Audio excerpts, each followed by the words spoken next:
Ketua Komisi Independen Pemilihan atau KIP Kabupaten Aceh Selatan melantik anggota Panitia Pemilihan Kecamatan atau PPK se-Kabupaten Aceh Selatan di Rumah Agam Tapak Tuan pada Rabu, tanggal 4 Januari tahun 2023. Jumlah anggota PPK yang dilantik dan diambil sumpah jabatan tersebut sebanyak 90 orang, masing-masing 5 orang di 18 kecamatan dalam Kabupaten Aceh Selatan.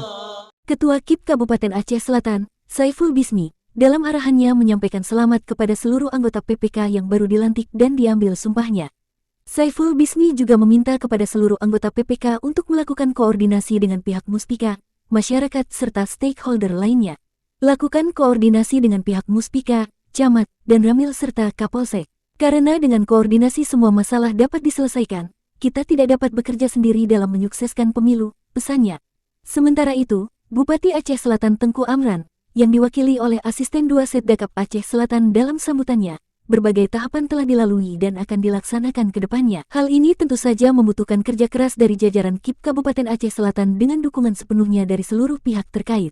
Pada kesempatan pelantikan dan pengambilan sumpah janji anggota Panitia Pemilihan Kecamatan atau PPK Pemilu tahun 2024 di Kabupaten Aceh Selatan, beliau berharap agar menjunjung tinggi netralitas, integritas, dan independensi. Atas nama pemerintah Kabupaten Aceh Selatan, beliau sangat mendukung penuh agar penyelenggaraan pemilu dapat berjalan dengan sukses dan lancar. Demikian katanya.